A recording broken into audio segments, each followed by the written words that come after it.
ओम नमः सिद्धिभ्याम। बोलिए चकारवर्ती त्रैलोक पूज विश्वाराध्य पंच परमेष्ठी भगवान की जय। परम पूज्य सिद्धांत चक्रवर्ती राष्ट्रसंत आचार्य गुरुदेव श्री विद्यानंद महाराज की जय। विश्व कल्याणकारक अहिंसा प्रधान श्रीमद विश्व धर्म की जय। परम पूज्य आचार्य गुरुदेव श्री वैष्णव जी महाराज की जय। धर्म स्नेही सत श्रद्धालु यहाँ पर उपस्थित आप सभी भव्य वर पुंडरी पुण्यात्मा महानुभाव, जीवन में उतार और चढ़ाव उसी तरह आते हैं जैसे नदी में लहर उठती है और डूबती है, अथवा दिन में कभी सूर्य का प्रकाश पूर्व से दिखाई देता है तो कभी पश्चिम से, तो कभी परछाई लघु होती है तो कभी दीर्घ, तो कभी लुप्त भी हो जाती है।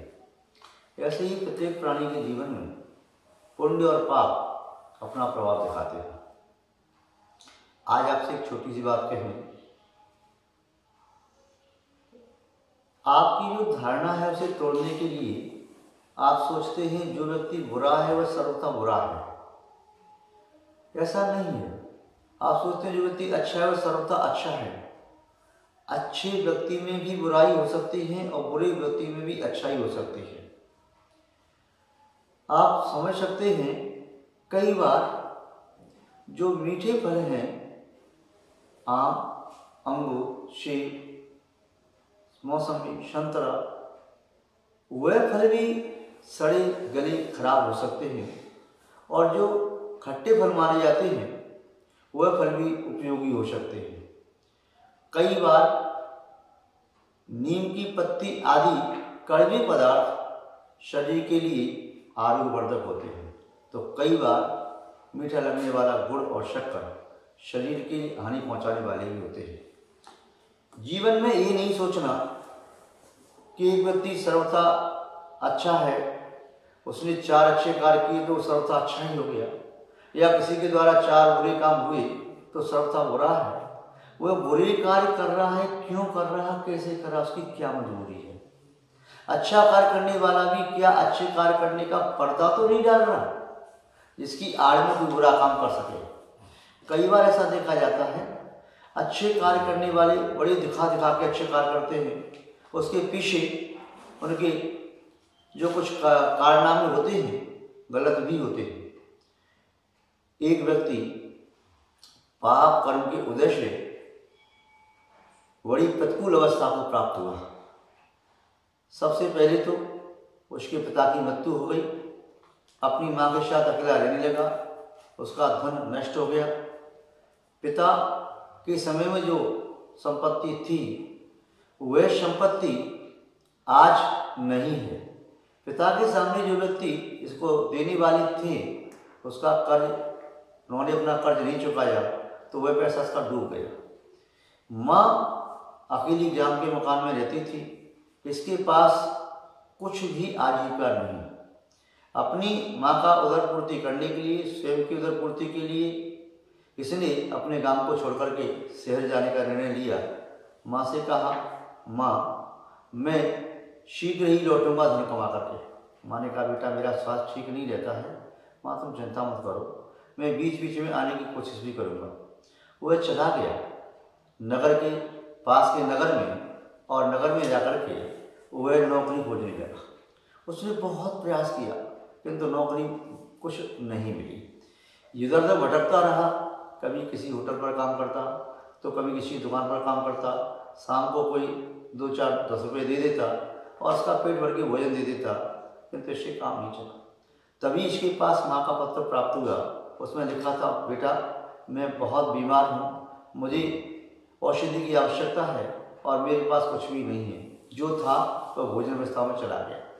तुम यदि मुझे जीवित देखना चाहते हो तो मुझे 600 रुपये की आवश्यकता है, और आप कह के गए थे कि शीघ्र ही आऊँगा, और 600 रुपये तुम भेज दो और शीघ्र ही आ जाओ, मुझे तुम्हारी बहुत याद आती है।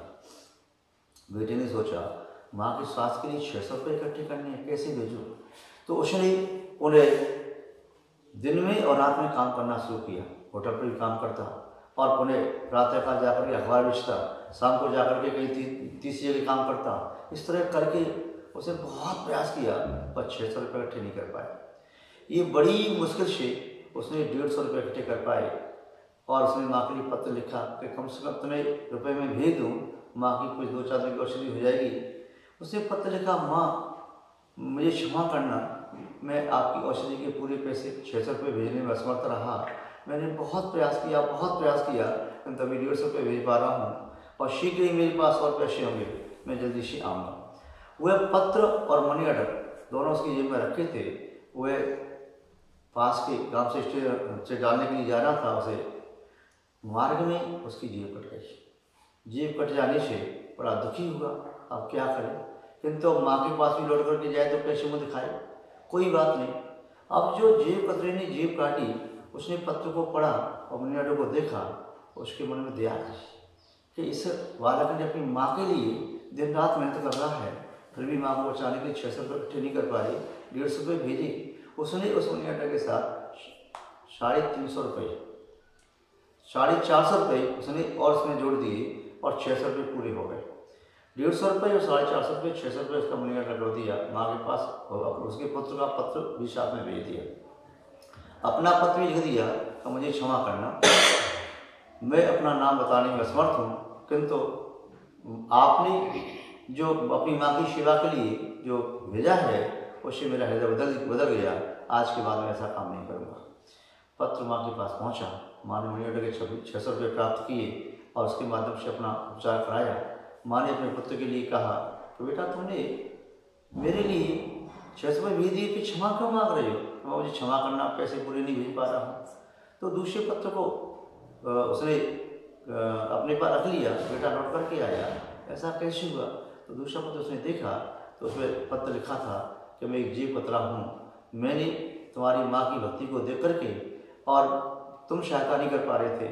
माँ सबकी एक होती है, जैसी आपकी माँ वैसी मेरी माँ, तो मेरी माँ तो नहीं है, किंतु आपकी माँ को मैं अपनी माँ मान करके और सहायता के लिए मैंने ये 450 रुपये अपनी तरफ से भेजे हैं। और आज से मैं आपकी मातृभक्ति को देख करके संकल्प लेता हूँ, आज से मैं जेब काटने का काम नहीं करूँगा। जैसे आप परिश्रम कर रहे हैं ऐसे ही परिश्रम करके मैं अपने जीवन को एक आदर्श और महान जीवन बनाऊंगा। मैं भी सेवा का कार्य करूंगा। महान भाव। इससे कहने का अभिप्राय इतना है कि व्यक्ति जेब कतरा ही सही, उसके मन में भी दया करुणा की भावना हो सकती है। और एक अच्छा व्यक्ति भी कोई होता है तो उसके मन में बुरी भावना भी हो सकती है। तो एक व्यक्ति की अच्छी भावना से जेब कतरे की भावना भी बदल गई, उसका पूरा जीवन बदल गया। तो हम कभी भी किसी की उपेक्षा मत करें, क्योंकि कोई बुरे से बुरा व्यक्ति भी न जाने कब अच्छा बन जाए, कोई नहीं जानता। इसलिए हम सबके प्रति अच्छी भावना रखें और अच्छा सोचें, अच्छा करें, अच्छा बोलें, तब निस्संदेह हमें अच्छे का फल मिलेगा, बुरे का दर्शन हम नहीं करेंगे। आप सबका मंगल हो, शुभ हो, कल्याण हो। इतनी सद्भावना के साथ हम अपनी शब्द श्रृंखला को विराम देते हैं। ओम शांति।